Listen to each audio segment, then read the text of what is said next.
야, 여기 좀 볼래? 너 말이야, L열 19번 곽창신. 아니, 내가 무슨 애도 아니고 매번 다 일일이 너한테 보고해야 돼? 아니 우리 사이에 당연한 거 아니야? 나도 좀 마음 놓고 내일 하고 싶어. 아 해! 누가 하지 말랬어? 내가 뭐 잘못한 거 있어? 아니, 나 그런 거 이건 너무하잖아. 그건 집착이야. 뭐 집착? 그래, 집착. 와 씨. 저 나와봐. 아이! 야, 너 지금 어디 가? 어머, 깜짝이야. 이건 집착이 아니야. 그럼 뭔데? 밀착. 촉촉 고소한 지배로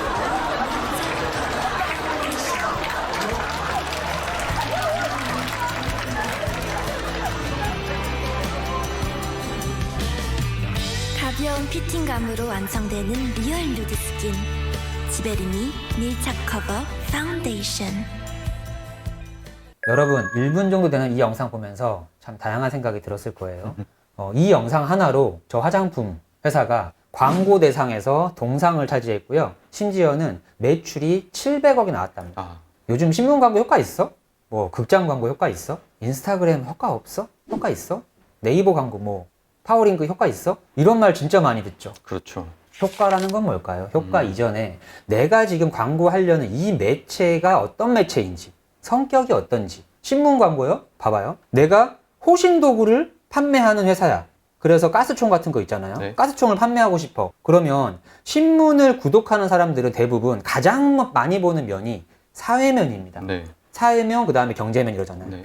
사회면을 제일 많이 보니까 아직도 사회면은 신문 매체에서 광고 효과가 있는 거야. 네. 근데 거기에 대부분 무슨 이야기야? 사건, 사고 이야기죠. 범죄.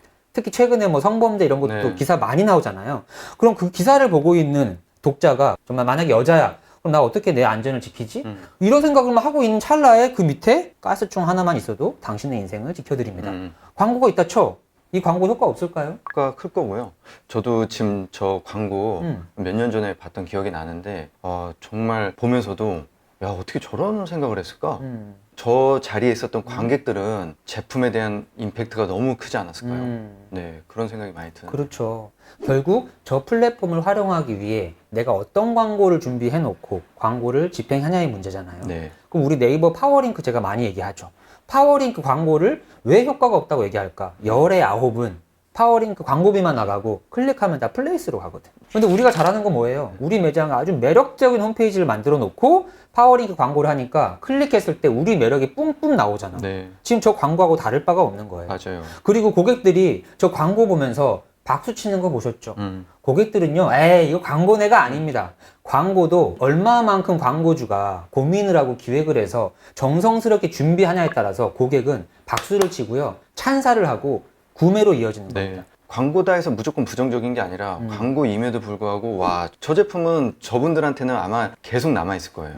네. 그래서 여러분, 내가 지금 광고 집행하고 있는 곳들이 어딘지 한번 점검해 보시고 과연 그 내가 집행하는 그 플랫폼에 맞는 성격의 광고 이야기를 내가 준비했는지 한번 점검해 보시면 좋을 것 같고요. 네. 오늘도 우리 최범 부장님 모시고 여러분에게 마케팅 이야기 전달해 드릴 건데, 최범 부장님, 오늘은 어떤 이야기 준비하셨나요? 근데 저는 이 영상을 사전에 말씀을 안 듣고 봤잖아요. 그쵸. 네. 다른 마케팅에 대한 팁을 말씀드리는 것보다 제가 최근에 약간 좀 찜찜했었던 게 있거든요. 그 상위 보장에 관련돼서 지난번 영상에서 한번 말씀을 드렸는데 한 번 말씀드리는 건 좀 부족한 것 같아서 이 영상을 보다 보니까 또 그 찜찜함이 더 커졌습니다. 그래서 그 상위 보장에 대한 부분 다시 한번 좀 말씀을 드리고 싶습니다. 좋습니다. 네. 요즘 상위 보장이 너무 핫한 것 같아요. 왜냐하면 이 네이버 알고리즘이 한 번씩 바뀌면 상위 보장 업체들이 싹 사라져요. 네. 왜냐면 알고리즘이 바뀌니까. 그러다가 한 1년에서 한 2년 정도 시간이 지나면 결국 네이버 알고리즘도 사람이 만드는 거니까 네. 이것도 허점이 있는 거지. 그 노하우들이 어쨌든 그 연구를 하다 보면은 파악이 되는 시기가 올 것 같아. 아마 최근이 그런 시기인 것 같습니다. 네. 그리고 한 업체가 그거를 알아내잖아요. 그럼 그 업체에 직원들 있잖아. 그럼 그 직원들을 통해서 이야기가 퍼질 수도 있고 그 직원들이 나가서 또 회사를 차릴 수도 있고 이러면서 순식간에 일파만파 퍼지니까 어느 순간에는 상위 보장에 안 맡기는 것만으로도 우리 매장의 플레이스 순위는 계속 뒤로 가고 안 맡기고 있는 게 내가 바보가 되는 것 같고 이러면서 누구나 현혹이 될 수 있습니다. 지금이 또 그런 시기예요. 네. 최근에 상위 보장에 관련된 문의를 계속 많이 받고 지금도 받고 있어요. 이 부분에 대해서 상담도 드리고 계속 통화도 하고 말씀을 드려보지만 저는 조금 더 놀랬었던 게 뭐냐면 상위 보장, 어뷰징 행위 그리고 네이버에 발각되면은 큰일 난다 알고도 하시더라고요. 이걸 모르고 하시는 분들일 거라고 생각을 했었는데 네. 이미 알고 있어. 네. 플레이스 아마 무지막지하게 떨어질 거야. 그럼 그때 가서 뭐 플레이스 다시 등록하지 뭐. 하지만 플레이스 상위에 있으면 그만큼 매출이 많이 날 거야. 그렇기 때문에 나는 그런 불이익을 받더라도 할 수밖에 없어. 이렇게 자기 위안을 하시면서 그걸 아시면서 하시는 분들이 많다는 부분에 대해서 사실 충격을 받았어요. 저는 진짜 속상해요. 할 말은 해야겠어요. 여러분, 스카이캐슬 드라마 보셨나요? 재밌게 봤죠? 스카이캐슬 드라마 보시면서 주인공의 가정 환경, 부유한 가정에서 태어났다는 이유로 시험지를 친구들보다 내가 하루 먼저 입수를 해서 다음날 무조건 100점. 그 드라마 보면서 여러분들 무슨 생각하셨어요? 혹시 손가락질 하지 않으셨나요? 부자들 다 욕하게 되고 사람 마음이. 그리고 예전에 우리 정말 잘 나갔던 모 댄스 가수 병역 문제로 우리나라 못 들어오잖아요. 그 병역 문제 사건 터질 때마다 여러분 뉴스 보면서 그 사람에게 어떤 말 했습니까? 손가락질 하지 않았습니까? 네이버 플레이스 순위, 네이버 플레이스가 이걸 왜 만들어 놨냐면 실제 고객들을 위해서 정말 인기 있고 맛있는 집을 알려드리고 싶은 공간이잖아요. 그러면 네이버가 만들어 놓은 알고리즘 안에서 정말 인기 있는 매장으로 거듭나면서 이렇게 건전하게 순위들이 올라가는 게 네이버의 취지인데 돈 주고 플레이스 맛집 1위를 잡았다. 이야기가 다른 걸까요? 똑같죠. 어떻게 보면. 사실 똑같은 거잖아요. 네, 해서는 안 되는 네. 행위이고 그런 행위들을 하기 위해서 많은 비용을 또 투자를 하고 계세요. 수백만 원 이렇게 막 비용을 많이 들이시는데 네. 남들이 다 하니까 나도 그렇게 수백만 원 비용 투자해서 해야지 하다 보면은 네이버가 결국에는 대표님 말씀하신 것처럼 정말 정확한 데이터 정말 많이 찾는 맛집을 보여주고 싶은 건데 나중에는 돈이 많은 업체가 네. 돈을 많이 쓴 업체가 상위에 보여진다? 그럼 점점 다 흙탕물이 되는 거죠. 그럼요. 네. 지금 이미 이 영상을 보고 계신 여러분들은 상위 보장 하는 업체에 안 맡기고 있는 분들이야. 네. 그러니까 이걸 보고 있죠. 맡겼으면 이거 보고 있을 필요 뭐 있어. 여러분들은 어떻게 하면 내가 진정성 있게 네이버를 활용을 해서 열심히 공부하고 올리려고 보고 계시는 거잖아요. 그리고 저희 영상 보시면 우리가 관리하고 있는 매장 이름 다 까잖아. 상위 보장하는 업체라면요, 이렇게 부정행위를 올린다 그러면 업체명 못 갑니다. 큰일 나죠. 그럼 저희가 이런 기법으로 좀 올려드리고 있어요 라고 하는 순간 네이버가 그걸 보면 어떻게 될까요? 바로 그냥 블랙 처리 되는 거예요. 상위 보장하는 곳들은요, 만약에 본인도 홍보하고 싶잖아. 왜냐하면 본인의 그런 실력을 입증을 해야 되니까 보여는 주고 싶어. 하지만 매장명을 모자이크 처리할 수밖에 없습니다. 이게 왜 당당하고 인정받을 수 있는 거라면 모자이크 처리할 이유가 없잖아요. 그렇죠. 그만큼 지금 스카이캐슬과 병역 문제와 확장해서 봤을 때는요, 이거 다 부정행위입니다. 설마 나는 아니겠지 하시겠지만 상위 보장을 통해서 이렇게 어뷰징 하는 행위를 하는 업체들 네. 명을 몇 군데 알고 있어요. 그래서 그 업체들을 중간중간 제가 시간 날 때마다 틈틈이 검색을 해보면 정말 위험한 상황이 생겨져 있고 이분들은 아마 모르실 거예요. 내가 왜 이런 상황이 생겼는지. 여기 1위 업체예요? 1위 업체죠? 그러면은 맛집 1위 잡았으니까 노하우가 있겠지? 네. 클릭해 볼게요. 홈페이지 한번 들어가 보겠습니다. 이게 뭡니까? 이 대단한 키워드에 이 동네 엄청난 유명한 동네잖아요. 맛집, 이 땡땡땡 맛집에 1위로 올라가 있어. 그런데 그 플레이스에 홈페이지에 들어갔더니 연결이 비공개로 설정되어 있다. 여기를 지금 맡아서 해주고 있는 업체가 있더라고요. 네. 그 업체에서 모자이크 처리를 하는데 맨 앞에 한 글자만, 그래도 자기는 뭔가 입증해 보이고 싶으니까 한 글자만 열어놓은 거야. 그래서 제가 여러 군데를 들어가 봤더니 여기에서 관리하는 플레이스에 다 홈페이지가 이래요. 그러니까 뭔가 지금 이유가 있겠지. 근데 이거 지금 플레이스에 들어와서 실제 고객은 이 매장에 소중한 정보들을 알고 싶어서 들어온 거잖아요. 근데 단지 우리는 순위를 올리기 위해서 고객은 불편하던 말던 이렇게 연결시켜 놓고 이게 순위에 올리는 데만 영향을 미치면 되는 거야. 이러면 되겠습니까? 저라면 저의 진정성이라면 저는 저런 사람 안 할 것 같아요. 정말 많은 분들이 궁금해 하시는 부분이 있어요. 아마 이 부분은 논란거리가 될 것도 같은데. 네. 대표님? 블로그 기자단, 배포형 이 부분에 대해서 심각성에 대해서 좀 많이 떨어지신 것 같아요, 사람들이. 왜냐면 이런 분들이 되게 많았어요. 저 블로그 기자단 하고 있는데 한 달에 100팀씩 해요. 깜짝 놀랐죠. 한 달에 100팀씩 하시는데 100팀 하신다고 해서 사진을 몇 장을 찍을까요? 한 번 이렇게 찍어간 사진을 가지고 매달 100개씩 생성을 해내고 있는 거예요. 듣는 것만으로도 어지러울 정도로 네. 큰일 났다잖아요. 그 업체들 제가 몇 군데였어요. 한두 군데가 아니라 몇 군데 업체에 당장 그거 그만두시라고. 근데 이분들이 그거 위험한 거예요? 몰라서. 몰랐지만 그래도 못 멈춰요. 내가 이번 달에 100개 안 올라가면 플레이스 손이 뚝 떨어질 것 같다라는 불안감이 생기시는 거죠. 근데 저희는 알잖아요. 이게 얼마나 위험하고 해서는 안 되는 그렇죠. 행위인지. 네. 그러니까 이렇게 좀 모르고 하시는 분들도 네. 많지만 기자단은 뭐 체험단이나 기자단이나 다 괜찮은 거 아니에요? 라고 또 잘못 생각하시는 분들이 많더라고요. 그래서 그 부분은 정말 위험한. 이게 잘못된 건지 모르고 하는 경우들이 되게 많아요. 맞아요. 어쨌든 나는 지금 돈을 지불하고 있잖아.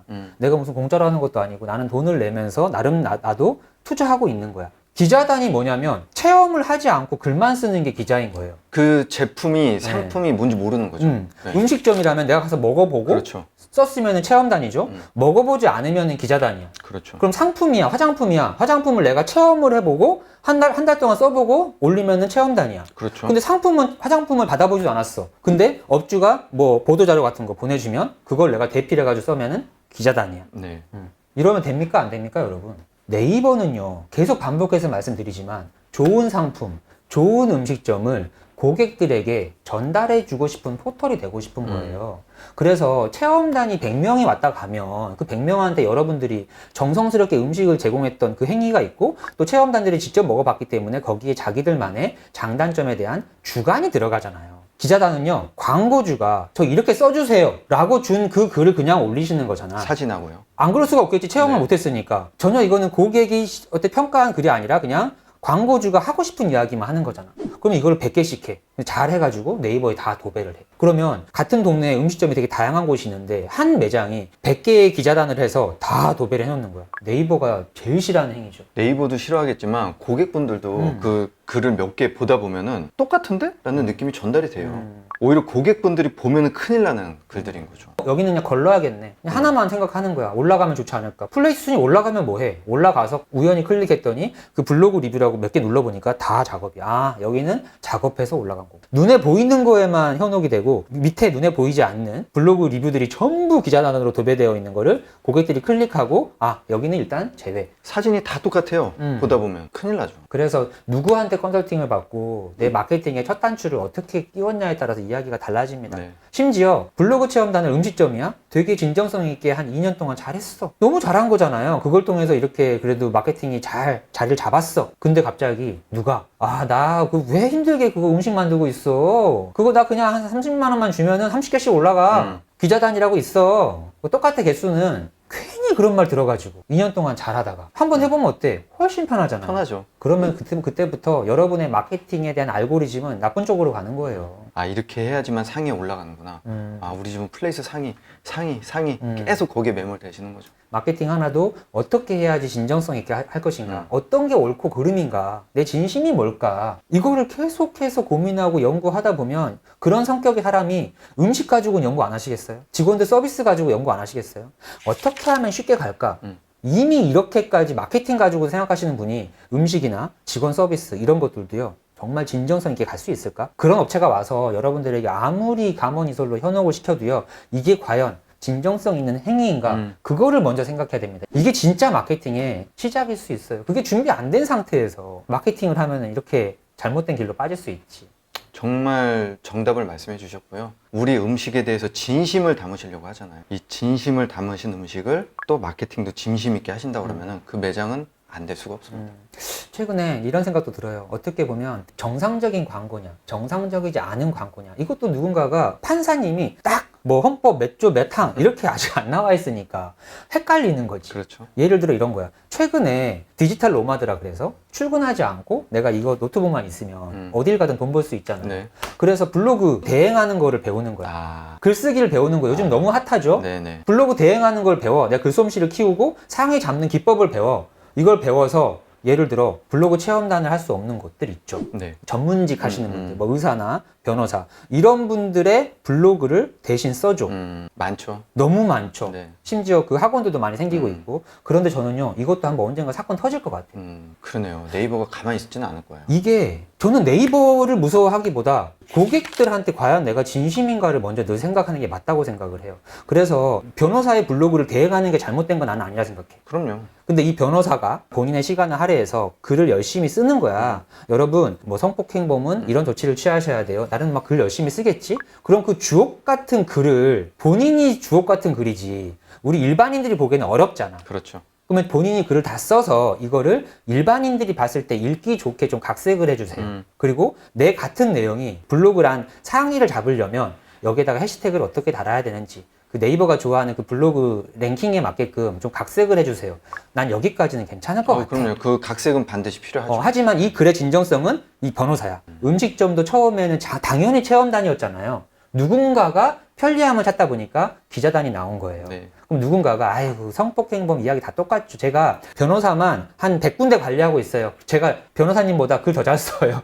그냥 변호사님은 바쁘시냐 하시고 제가 글 쓰는 거 다 해드릴게. 해서 한 달에 한 15개 글을 본인이 알아서 다 쓰는 거야. 그럼 처음에는 변호사님이 너무 편하겠지. 근데 그 글을 보고 내가 한 3천만 원짜리 사건에 3천만 원 정도의 위임을 맡겨야 되는 고객이 그 글을 보고 와 너무 글을 잘 써서 맡겼잖아요. 그렇죠. 근데 맡기고 사건에서도 순수함은 다행이야. 근데 패소를 했어. 근데 시간이 지나가지고 한 3년 뒤에 어떤 유튜버가 여러분 제가 블로그 전문가예요. 이 블로그들을 제가 다 가르친 거 가지고 했어요. 그리고 제가 이렇게 해준 변호사 중에 이러이러한 분이 있어요. A라는 변호사 내가 맡긴 분인데? 그럼 저분이 쓴 글이 아니었던 거야? 이런 일 안 생길 것 같으세요? 물론 진정성 있게 블로그 대영업을 하는 분들이 정말 많아요. 네. 근데 늘 이거를 와전시켜서 다른 방향, 나쁜 방향으로 하는 분들이 있기 때문에 문제인 겁니다. 맞아요. 비슷한 맥락이지만 100개의 기자단이 올라간다. 네. 그럼 사진이라도 많이 찍으시면 진짜 사진이라도 수백 장 찍으셔갖고 올리신다고 하면 덜 하겠지만 네. 사진 몇 장 찍은 거 가지고 몇백 명이 돌려쓴다고 생각을 해보시면 그거는 뭐 그렇죠. 고객분들이 보든 네. 네이버가 보든 누가 봐도 그냥 작업이네. 네. 딱 티가 나잖아요. 그렇죠. 네. 같은 블로그 기자단도 100명한테 맡긴다. 사진 100장 다 다르게 하고요. 그렇죠. 이 기자단한테도 자율성을 줘서 네. 내가 블로그 이 상품에 대한 대피를 하는 거야. 그리고 자료를 받았더니 이러이러한 장점이 있는 것 같아요. 라고 읽으면서도 이해하게끔 그러면서도 아까 제가 처음에 극장 광고 보여드리는 것처럼 기자단이라고 밝히면서도 이 매력을 전달할 수 있는 방법이 분명히 있을 거예요. 네. 그런데 대부분의 글이 처음에는 이게 과연 기자단 글인지 모르고 끝까지 다 읽은 상태에서 마지막에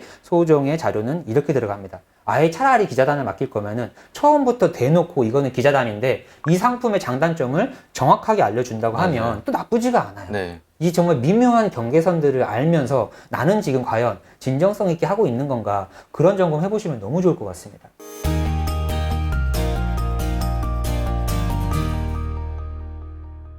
항상 최 본부장님은 소재를 너무 잘 가지고 오시고 저는 또 그걸 들으면 제가 자꾸 또 화가 나서 할 말이 진짜 많아. 늘 최 본부장님이 현장에서 겪는 이야기들이 많기 때문에 이렇게 주옥 같은 소재들이 나오는 것 같아요. 네. 오늘 이 소재를 가지고 대화한 최 본부장님 어떻습니까? 사실 오늘 좀 다른 얘기를 준비했었는데 상위 보장에 관련해서는 계속해서 이슈가 되고 있고 또 할 말이 또 많아지고 대표님이 좀 흥분하시는 것처럼 또 계속 많을 것 같아요.